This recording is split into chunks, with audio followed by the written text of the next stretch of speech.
Hello students, how are you? I hope you are well. Today I am going to teach you your 17th chapter Damage by Nature from your EVS book. बच्चों, damage by nature का मतलब है प्रकृति द्वारा क्षति या नुकसान. प्रकृति द्वारा नुकसान. Natural disaster occur due to the damage caused by the nature.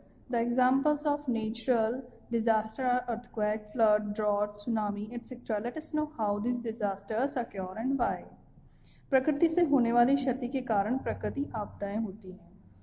ठीक है. और एग्जाम्पल क्या है इसके? जो प्राकृतिक आपदाएं उनके एग्जाम्पल हैं भूकंप, बाढ़, सूखा, सुनामी एटसेट्रा. चलिए जानते हैं कि डिजास्टर कैसे होते हैं और क्यों होते हैं.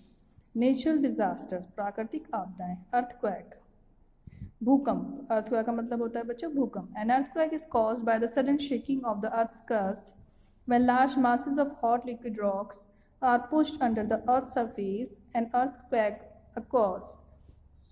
Some earthquakes are very mild and cannot be felt, while some are so strong that they cause extensive damage to life and property. Example of such a strong earthquake is the one that occurred in Gujarat on 26 January 2001. तो बच्चों भूकंप क्या है? भूकंप पृथ्वी की पपड़ी के अचानक झटकों के कारण होता है. जब गर्म तरल चट्टानों के बड़े द्रव्यमान और पृथ्वी की सतह के नीचे धकेले जाते हैं तब भूकंप आता है. ठीक है. कभी तो ये भूकंप बहुत ही छोटी मात्रा में होता है जिससे कोई नुकसान नहीं होता ज़्यादा, लेकिन कभी कभी ये बहुत मजबूत होता है और इससे काफ़ी नुकसान होता है जिसमें जीवन और प्रॉपर्टी का काफ़ी नुकसान होता है. एग्जाम्पल के लिए जो एक भयंकर भूकंप था तो वो था आपका गुजरात में 26 जनवरी को आया था 2001 में. ये बहुत ही भयंकर भूकंप था. Tsunami. A tsunami is a series of huge waves that occur after an undersea earthquake or a volcanic eruption. The waves travel with great speed and can be high as 50 feet. Tsunami एक विशाल लहरों की श्रृंखला है जो एक भूकंप या ज्वालामुखी विस्फोट के बाद होती है. ठीक है बच्चों. और इसमें जो पानी की जो रफ्तार होती है, जो लहरों की रफ्तार होती है वो कितनी ज़्यादा होती है, 50 फीट यानी कि 50 फीट ऊंची होती है. ये देखो कितनी ऊंची है ये. The tsunami that accord in Japan, ये जापान में आया था मार्च 2011 में. ये इतना भयंकर तूफान था जो मार्च में जापान में आया था. इसमें क्या हुआ था, बहुत से लोग बिना घर की हो गए थे, मतलब कि उनका घर डैमेज हो चुका था. और ग्रेट डिस्ट्रक्शन यानी कि बहुत ज़्यादा विनाश हुआ था बच्चों उसमें.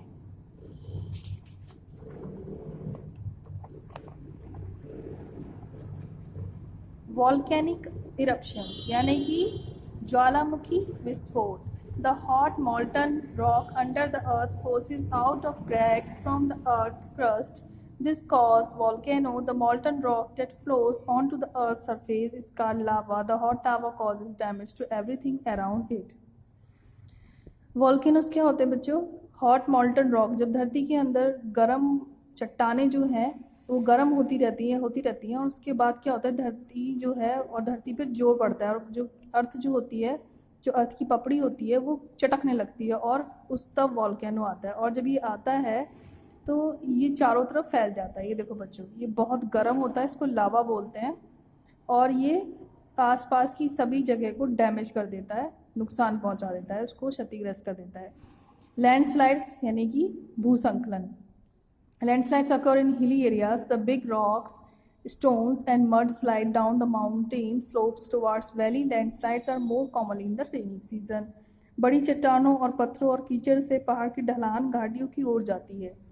और ये क्या होता है बच्चों, ये ज़्यादातर हिली एरियाज में ही आता है. ठीक है.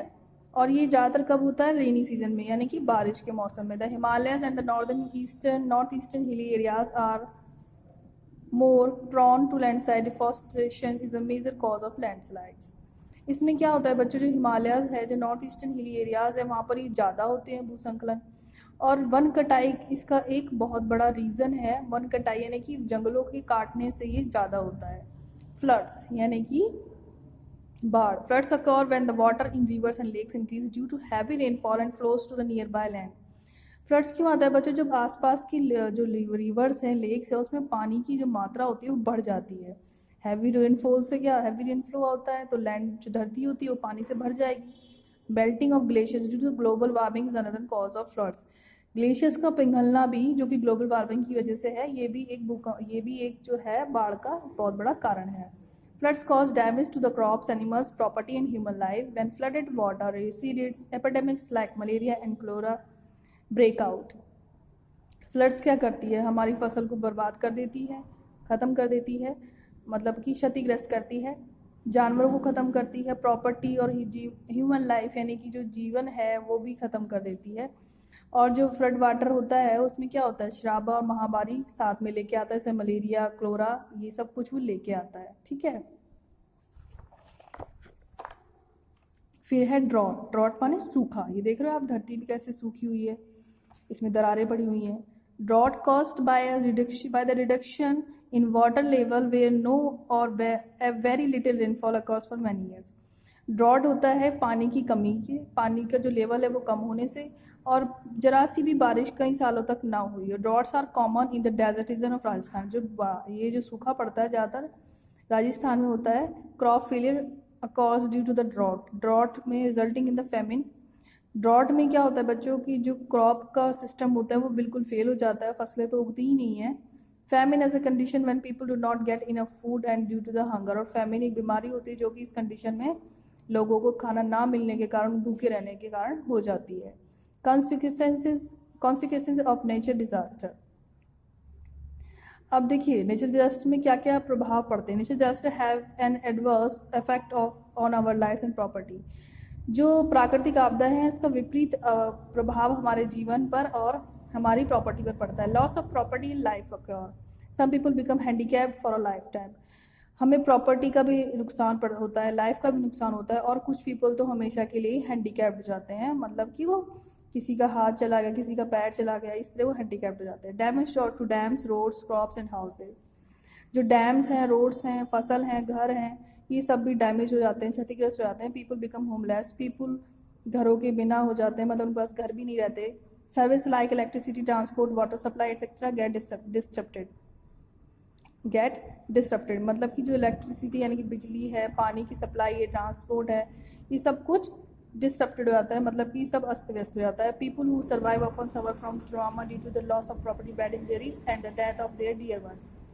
पीपल क्या होते हैं, वो इन सब स्थितियों से तो गुजर ही रहे होते हैं कि प्रॉपर्टी भी चली गई, इंजरीज भी होती हैं यानी कि चोटें लगती हैं, पर अपनी जो डियर वन है उनकी डेथ से भी बहुत परेशान होते हैं। Community help.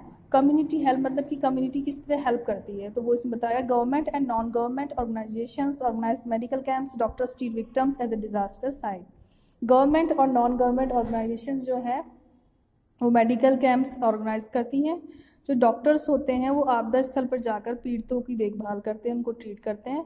The arm force supply essential items like food, water, blankets, clothes etcetera to the people on the disaster side. जो आर्मी है, आर्मी फोर्स है, वो क्या करती हैं, जाके खाना, पानी, कंबल, कपड़े, जो डिजास्टर साइट हैं, आपदा स्थल है, वहाँ पर जाके लोगों को ये सब देती हैं। Policemen, fire services, personnel, soldiers and volunteers help in rescue work. They help to remove people trapped under the rubble of collapsed building. Policeman जो होते हैं, फायर सर्विसेज होती है, पर्सनल सोल्जर्स होते हैं, वॉलंटियर्स, ये सब जो स्वयं वॉलंटियर्स होता है, स्वयं सेवक, ये सब क्या करते हैं, बचाव कार्य करते हैं। उन लोगों को जो दबे हुए मलबे के नीचे, वहाँ से उनको निकालते हैं, बिल्डिंग्स के मलबे के नीचे जब दब गए हैं वहाँ से उनको निकालते हैं। देखिए इससे निकाल रहे हैं। The police helps to maintain law and order. Criminal elements take advantage of the situation and indulge in stealing from unattended properties. Police जो क्या करती है, मेंटेन करती है लॉ यानी कि कानून और ऑर्डर को, ताकि क्रिमिनल जो हैं इस चीज़ का फ़ायदा ना उठा सकें कि जो हम प्रॉपर्टीज़ ख़राब हुई हैं उनमें जाके चोरी ना कर सकें, तो इस चीज़ का वो ध्यान रखते हैं। Psychologist help people to recover from the trauma of the loss of near or dear one, loss of property etcetera. जो साइकोलॉजिस्ट हैं वो लोगों को हेल्प करते हैं किसी चीज़ से उभरने में। वो प्रॉपर्टी का जो लॉस हुआ है, उनके जो अपने सगे संबंधी की डेथ हुई है, उससे उभरने में साइकोलॉजिस्ट उनकी मदद करते हैं। तो बच्चों ये था आपका फर्स्ट पार्ट। सेकंड पार्ट भी मैं जल्दी ही आपको पढ़ाऊँगी। आई होप आपको समझ में आया होगा। Thank you.